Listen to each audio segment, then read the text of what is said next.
Hey there, I'm Cale, Head of Customer Success at Materio, and I'm going to go over the QBO mappings of Materio and how those can be set up to make sure everything is syncing correctly. So here I am in my Materio dashboard.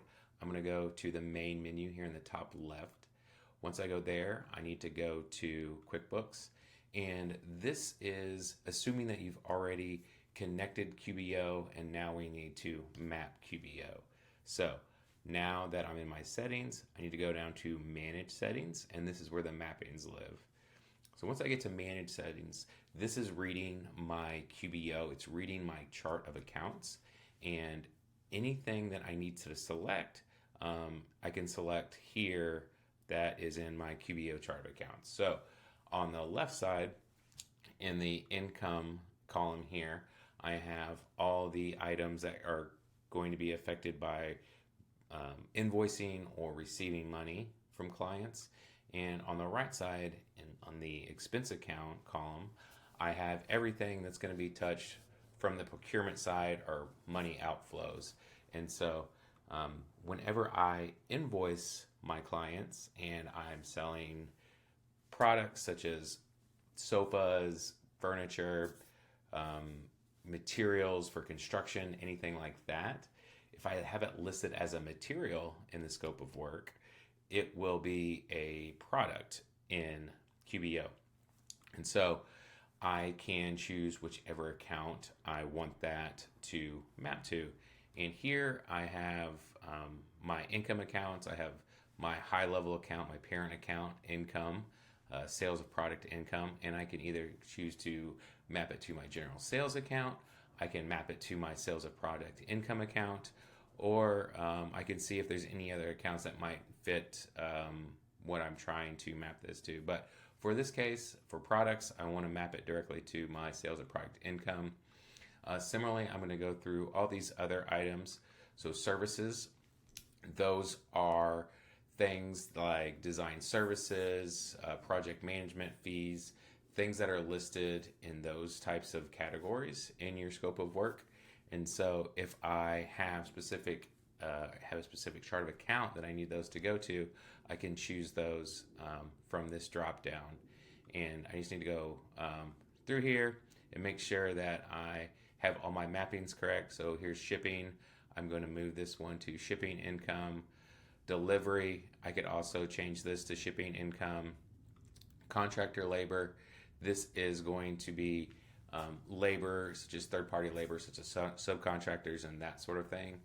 I can have this as services income. I can create a new account in QBO. I recommend you talk to your bookkeeper or accountant before creating a new account in QBO, but you can do that. If you do create a new account in QBO, you will need to refresh this page, and that way the system reads your updated chart of accounts. So we just need to go through here and make sure that all of these items are selected with the correct chart of account in QBO. So retainers and deposits, I have those mapped to my customer prepayments account under my current liabilities. Client transaction fees, these are fees that are charged to the client when invoicing. One really important account is the bank account, and this is going to be the bank account that you want to have aligned with your deposits. And that way, whenever you receive money, especially if you're using Materio Pay, that you select the bank account that the Materio to Pay deposit is going to go into. And then obviously your accounts receivable is going to be your accounts receivable account.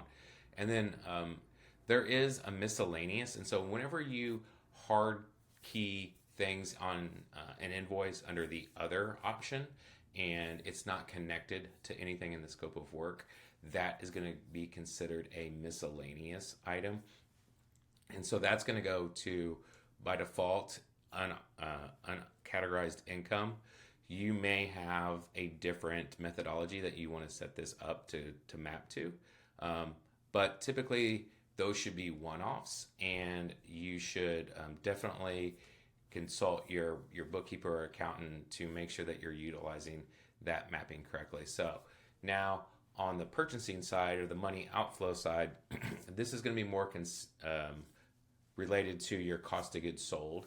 And so whenever you're entering your purchases and you're tying those purchases to items within the scope of work, whether that's related to a material, a labor item, a shipping item, or a delivery item, we need to map those. And you can see here, I have my products listed to map to supplies and materials under my parent account of cost of goods sold.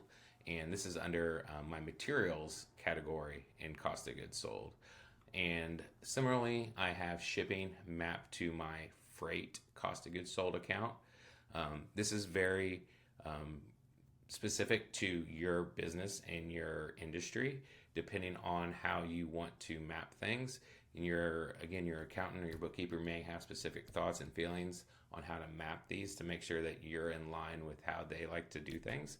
So we also have the ability to enter vendor discounts when entering purchase orders in Materio. So if you have a certain vendor that you always receive a 10% discount for all the products that you order from them, you can easily key that in Materio whenever you enter the purchase order.